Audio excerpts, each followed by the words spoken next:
اور میں ایک دعا عرض کرتا ہوں، اس کا تو معمول بنا لیں، چلتے پھرتے اٹھتے بیٹھتے، اور خاص طور سے شب قدر کے اندر یہ اللہ تبارک و تعالیٰ کا قرب حاصل کرنے کے لیے، اللہ تعالیٰ کے ساتھ تعلق مضبوط کرنے کے لیے یہ بڑی عظیم دعا ہے۔ مختصر ہے، یاد کرنے میں انشاءاللہ دشواری بھی نہیں ہوگی۔ وہ ہے اللہم اجعل لی عندک ولیجہ، اللہم اجعل لی عندک ولیجہ واجعل لی عندک زلفی وحسن مآب۔ عجیب دعا ہے یہ، رسول کریم صلی اللہ علیہ وسلم نے سکھائی کہ تم اللہ تعالیٰ سے یہ مانگا کرو کہ اللہ مجھے اپنا ولیجہ بنا لیجئے۔ ولیجہ کس کو کہتے ہیں؟ ولیجہ اس شخص کو کہتے ہیں جو کسی کے گھر میں جس کا کثرت سے آنا جانا ہو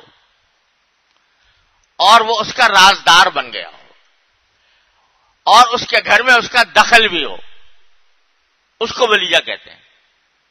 جیسے خاص خاص لوگ ہوتے ہیں اپنے گھر میں آنے والے، ان کو کسی کے کوئی وقت ان کا تعین نہیں، جب چاہتے ہیں چلے جاتے ہیں، اور گھر کے حالات سے باخبر بھی ہیں اور رازدار بھی ہیں، اور اس گھر کے معاملات میں دخل بھی ہے ان کا۔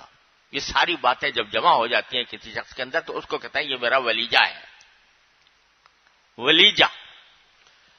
تو حضور اقدس صلی اللہ علیہ وسلم نے یہ سکھایا کہ اللہ تعالیٰ سے مانگو کہ اللہ مجھے اپنا ولیجہ بنا لیجئے۔ کیا معنی؟ کہ ایسا بنا لیجئے کہ ہر وقت میں آپ کے بارگاہ میں آتا رہوں، ہر وقت آتا رہوں، ہر وقت آتا رہوں، آنا جانا میرا آپ کی بارگاہ میں رہے، چلتے پھرتے اٹھتے بیٹھتے بھی میں آپ کی بارگاہ میں موجود ہوں، اور چپ کے آپ سے اپنی حاجتیں کہتا رہوں، اور میرا دخل بن جائے کہ میں آپ سے جو بات کروں تو آپ اس کو اپنے فضل و کرم سے میرے لیے ثواب کا ذریعہ بنائیں، اس کو میری دعائیں قبول فرمائیں۔ یہ ساری باتیں آ گئی اس میں۔ اللہم اجعل لی عندک ولیجہ واجعل لی عندک زلفی وحسن مآب۔ اے اللہ میرا اپنے ساتھ قرب مجھے عطا فرما دیجیے۔ اجعل لی عندک زلفی، اے اللہ اپنے پاس مجھے تقرب عطا فرما دیجیے۔ وحسن مآب، اور آخری انجام، اچھا انجام مجھے عطا فرما دیجیے، تو میرا انجام اچھا ہو۔ کیا خوبصورت دعا ہے، آدمی سوچ بھی نہیں سکتا اس کے جو کچھ نبی کریم صلی اللہ علیہ وسلم سے کہا دیا۔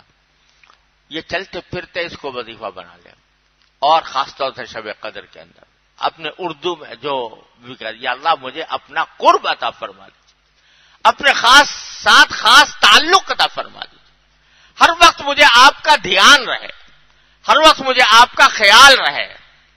یہ مانگتے رہو، یہ مل گیا تو سمجھو ساری دولتیں مل گئی، اللہ تعالیٰ کے ساتھ تعلق مضبوط ہو گیا، اللہ تعالیٰ کے ہاں آنا جانا، اللہ تعالیٰ کے ہاں آنا جانا لگ گیا، اور ایسا لگ گیا کہ ہر وقت اس کا دھیان رہتا ہے، ہر وقت اس کے بارگاہ میں حضوری کا تصور رہتا ہے، ہر وقت میں اس سے کچھ نہ کچھ مانگتا رہتا ہوں، تو یہ چیز جو ہے بندے کو کہیں سے کہیں پہنچا دیتی ہے۔